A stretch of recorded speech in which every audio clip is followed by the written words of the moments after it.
Oh girl, how I've missed you. What's going on, everybody? Welcome back to another episode of Double M Motorsports. It has been a couple weeks, so it is time to give this old gal some love. Get her ready to go for this Saturday. Guys, enjoy the episode.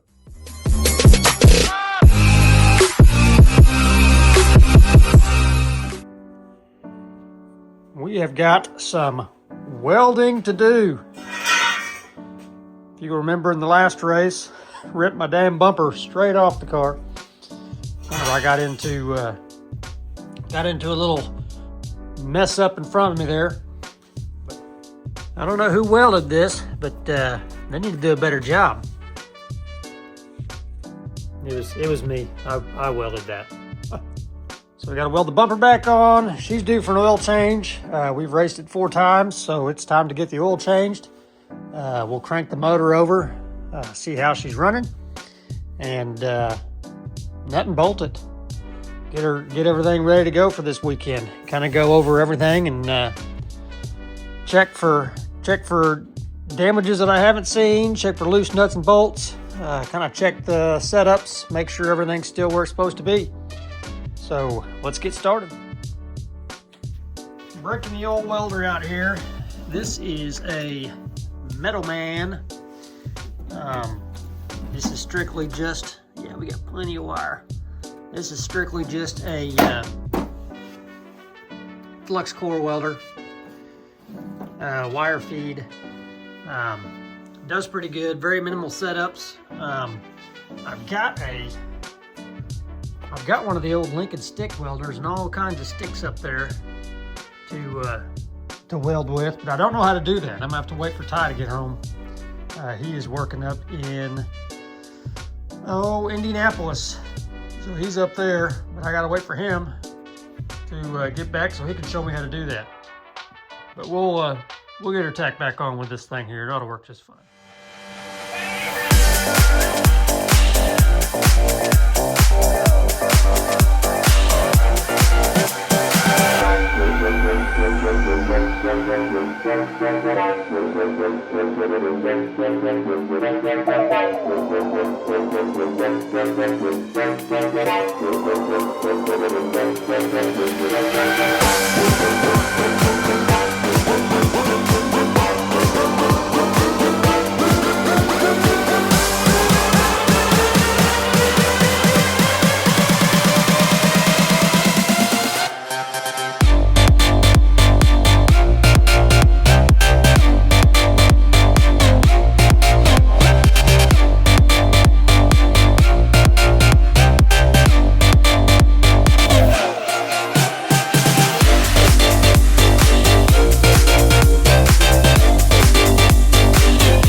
Alright, the other welding project I've got is this right here, my lug nut wrench.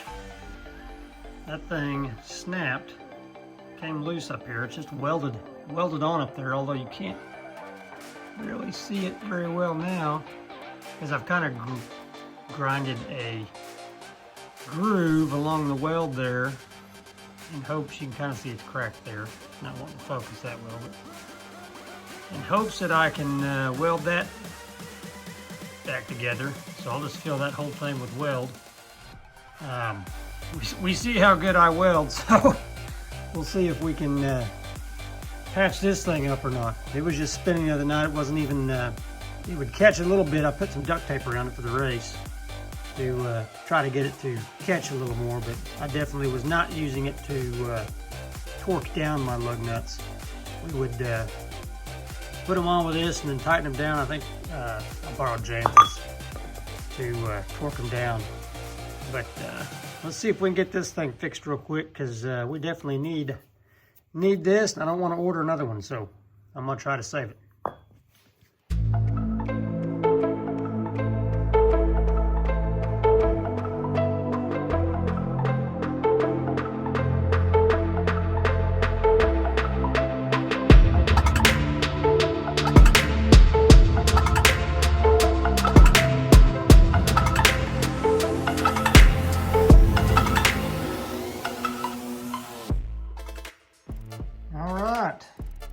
she is. That's my good welding right there. But better than it was. We'll see if she holds. I'll probably wrap some duct tape back around the end of that, just to where it don't look so shitty. But hopefully that'll get us back in business. Let's get this front bumper painted, and then we'll get the front end reset.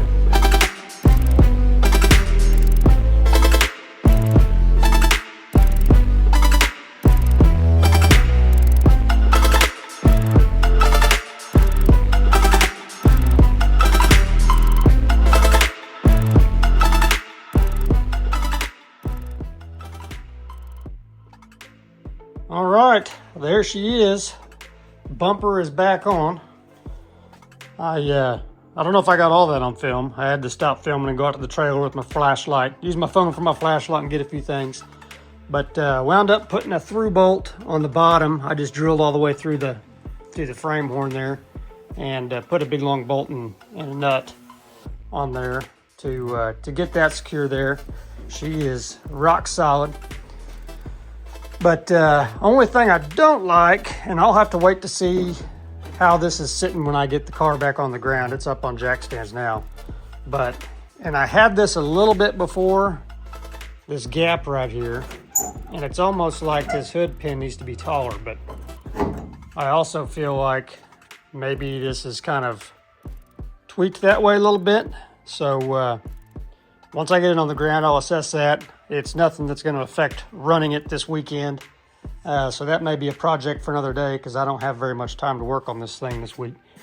But I may have to readjust where the mounting holes go up there to kind of get things squared back up.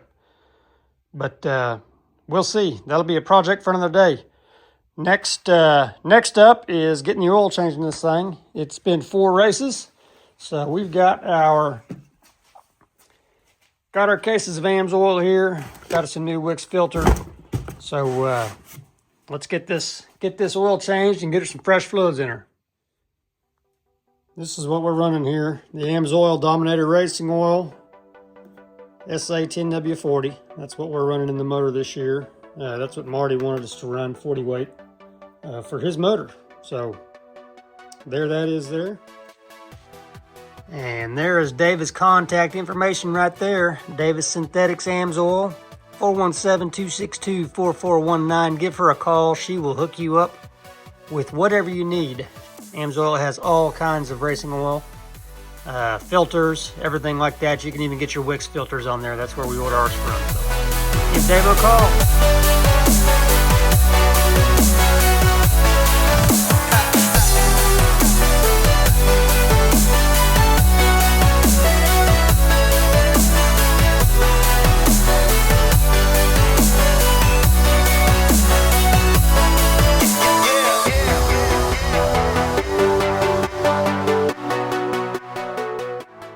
Last one. Figured I'd bring you guys in for the last one to show you just how long it takes to dump a quart of oil in this dang thing. This is my only gripe. You gotta dump this stuff in slow or it comes straight up this tube. There's like a diverter down there. This oil right now is like liquid gold. I cannot believe how expensive, which I bought this oil, end of last year,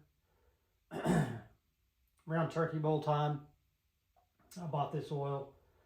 DeVea got some of it for me. I can't remember which is which, but anywho, I can't believe how expensive oil is right now, and gas prices going up.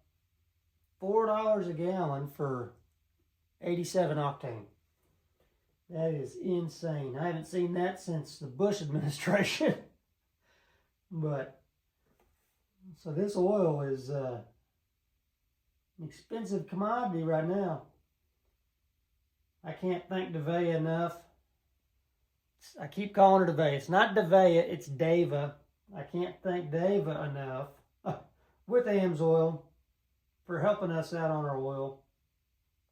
You go through a lot of oil in a race season.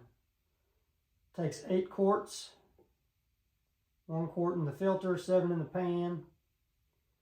So it takes 8 quarts of oil, and you change it every 4 races. So you can do the math there on, let's see, if you race 30 races a year, it's 4, 8, 12, 4, 8, 12, 16, 24, 28.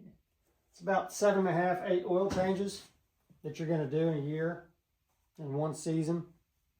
And each oil change costs approximately 130, 140 bucks by the time you buy your filter and the oil, which AMSOIL is a little more expensive, but David helps us out on that, so it winds up being about the same if you were running VR1, which is what a lot of guys run too.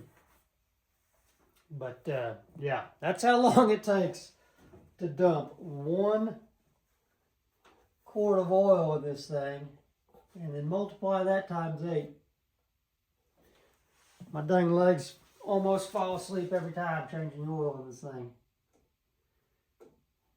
Get the breather cap tightened back on here.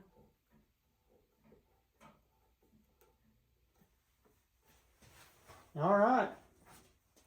She's ready to go. I checked the old oil that came out of it. Everything looked good. Checked the pan. There was no sparkle, no chunks, no nothing. So I'm pleased with that.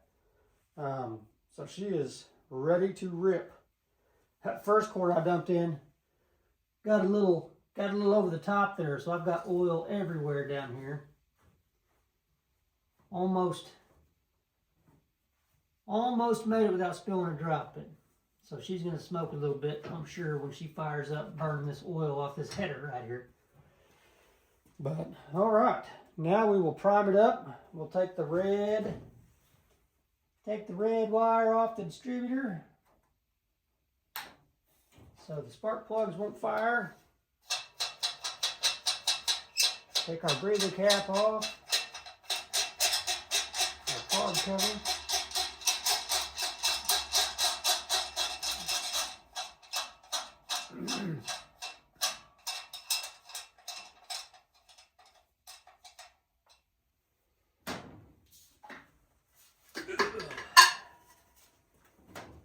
See if we can't get this thing to pop off here. It's been 2 weeks since she's fired up. Right, first, we're just going to prime the system. Get oil pressure built up in it.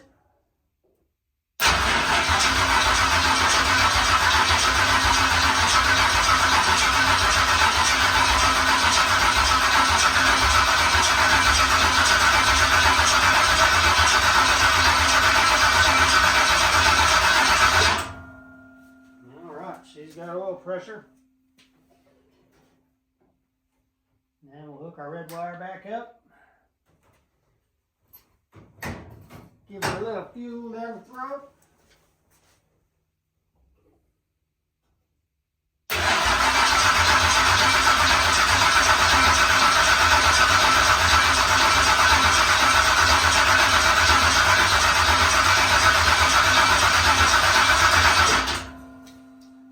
Built up any fuel pressure yet.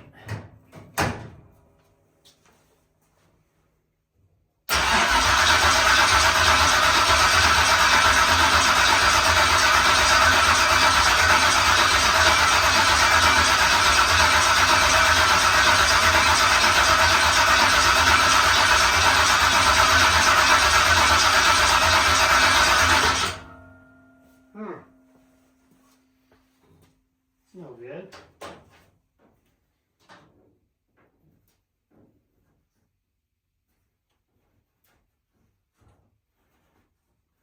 Ain't getting no spark.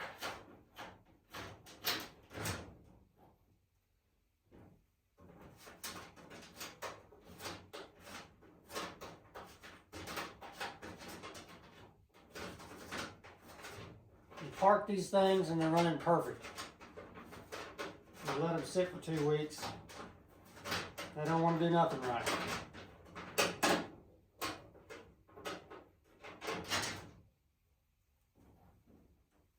Need 7/16. All right, she just didn't have fuel up there yet. She's wanting to go now.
All right, she is ready to go. Got the fresh oil circulating in the system. It is probably 11-ish, after 11. I got to get to the fire station in the morning. So that is all I'm going to get done on this thing tonight. I'll come out here Saturday morning, first thing, and I'll nut and bolt it, grind tires, get everything set up and get ready to go. The normal weekly routine that we do on these things. So that's going to be it for this video. I appreciate you guys watching. Make sure you like, share, subscribe, and we will see you in the next one.